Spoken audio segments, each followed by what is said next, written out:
So remember this Alt 129523. So if you type like this, no, you must go to your computer keyboard, and here you must first turn on your num log. So if your number log is off, you must turn on the number log. Now you must press and hold this Alt key, and after that you must type like that. Then release your finger. So you can see that a luggage we have created. So if you type 129523, then you can create a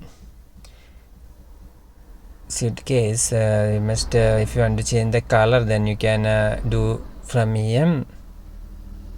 So this way you can adjust the color also in Microsoft Word.